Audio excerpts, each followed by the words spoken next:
राजापुर नाम के गांव में एक राजीव नाम का एक मटन बिरयानी वाला रहता था।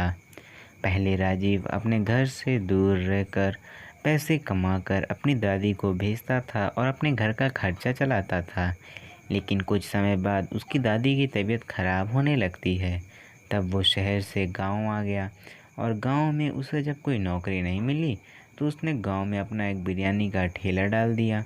गांव में बिरयानी का दूसरा ठेला नहीं था, इसलिए राजीव का काम कुछ ही समय में खूब चल पड़ा। कुछ भी कहो राजीव भैया, लेकिन जैसी बिरयानी आप बनाते हो ना, वैसी बिरयानी कोई नहीं बना पाता।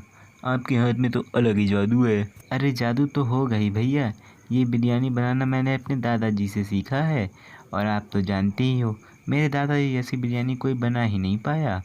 बस ये उनका आशीर्वाद ही तो है, लेकिन मैं फिर भी ऐसी बिरयानी नहीं बना पाता जैसी मेरे दादाजी बनाते थे। राजीव के ठेले पर बिरयानी खाने के लिए लोगों की भीड़ लगी रहती थी। राजीव जैसे ही ठेला लगाता था उसके ठेले पर लोगों की भीड़ लगने लगती थी। यहाँ तक कि राजीव आस पड़ोस के गांव में भी बिरयानी वाले के नाम से मशहूर था। वो अपने दिन भर का काम ख़त्म करके लौटा तो वो देखता है कि उसके घर पे उसके कुछ रिश्तेदार आए हुए हैं। अरे चाचा जी, चाची जी, आप लोग, अगर आपने मुझे पहले बता दिया होता तो मैं आप लोगों को लेने आ जाता। अरे नहीं नहीं बेटा, वो तो मैं यहीं पास के गांव से गुजर रहा था, तो मैंने कहा तुम लोगों से मिलते चलते हैं।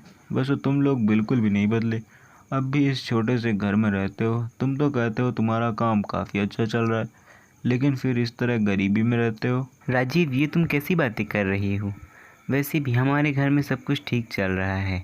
वैसे भी मेरा पोता घर का खर्चा चलाता है, वो भी मेरी बहू भी है। वो मैं जो बोल देती हूँ वही खाने में बना देती है और मेरे बेटे ने आज तक मेरे लिए कोई कमी छोड़ी नहीं है। ये मेरा पोता मेरे बेटे से बढ़कर है मेरे लिए, और तुम इसके बारे में ऐसे बोल रहे हो? अरे सालू दीदी, वो तो सिर्फ मजाक कर रहे हैं, आपने तो उनकी बात को दिल पर ही ले लिया। वो क्या है ना, जब से नीरज की नौकरी लगी है उसने नया घर ले लिया है और उसने वहाँ हमारे सहूलियत की कई सारी चीज़ें खरीद ली हैं। बस इन्हें लगा कि राजीव ने भी ये सब कर लिया होगा, इसीलिए इन्होंने ऐसा बोल दिया। अच्छा अब हम चलते हैं, वैसे भी काफ़ी देर हो गई है। राजीव के चाचा चाची जानबूझकर ऐसी बातें कहकर जाते हैं। ये बातें राजीव के मन में घर कर जाती हैं। दादी, मुझे चाचा जी बिल्कुल भी पसंद नहीं है। ये जब भी आते हैं हम बस नीचा दिखाते हैं, और अगर नीरज ने घर ले लिया है तो मैंने भी तो अपने घर की मरम्मत करवाई थी, और मैंने ये बिज़नेस अपने बलबूते पर खड़ा किया है। अरे बेटा, तू क्यों इनकी बात को दिल पर लगाता है? तू तो जानता है ये लोग कैसे हैं। इनकी बातों को एक कान से सुनकर दूसरे कान से निकाल देना चाहिए। नहीं दादी, अब बहुत हो गया, अब मैं ऐसा नहीं होने दूंगा। अब तो मैं भी नया घर खरीदूंगा। राजीव पूरी रात इस बारे में सोचता है, तभी उसके मन में एक तरकीब आती है। मैं तो एक प्लेट बिरयानी सिर्फ 20 रुपए की बेचता हूँ, क्यों ना मैं इसे 60 रुपए की कर दूँ। वैसे भी मेरी जैसी बिरयानी कोई बनाता ही नहीं है। राजीव पहले एक प्लेट बिरयानी 30 रुपए की बेचता था, लेकिन अब उसने अचानक से उसका दाम 60 रुपये कर दिया था। एकदम से दाम दुगना होने के कारण ग्राहक भी परेशान हो गए थे। अरे राजीव भाई, लगता है आज तुमने बिरयानी का दाम गलत लिख दिया है। जो एक प्लेट की जगह 2 प्लेट का दाम लिख दिया है। इसे जल्दी से ठीक करो, वरना कोई भी ग्राहक तुम्हारे ठेले पर नहीं आएगा।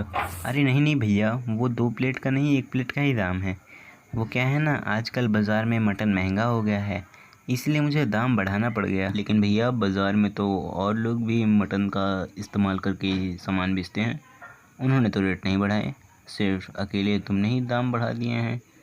मुझे तो लगता है तुम्हें पैसे कमाने की बहुत जल्दी है। देखो भैया, अगर आपको ऐसा लगता है तो मैं कुछ नहीं कर सकता, पर बाज़ार में मटन का दाम बढ़ गया है, इसलिए मैंने भी दाम बढ़ा दिया। बाकी दुकानदारों का मुझे नहीं पता, हो सकता है वो ख़राब मटन का इस्तेमाल करते हों जो सस्ते में मिल जाता है, जिससे उनकी ग्राहकी बनी रहे। मैं चाहता तो मैं भी ऐसा कर सकता था भैया, लेकिन ग्राहक तो भगवान का रूप होते हैं, मैं उनकी सेहत के साथ खिलवाड़ नहीं कर सकता। तुम सही कह रहे हो भाई। वैसे भी घटिया मटन खाने से अच्छा है थोड़ा ज़्यादा पैसे देकर अच्छा मटन खाऊं।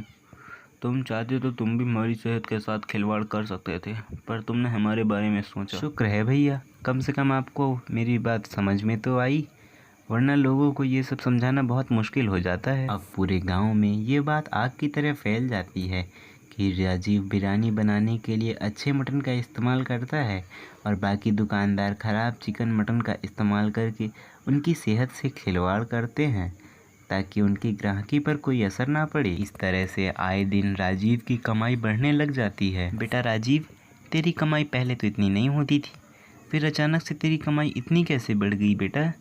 तू कहीं कोई गलत काम तो नहीं कर रहा है ना? नहीं नहीं दादी, वो तो मैंने बिरयानी का दाम बढ़ा दिया है।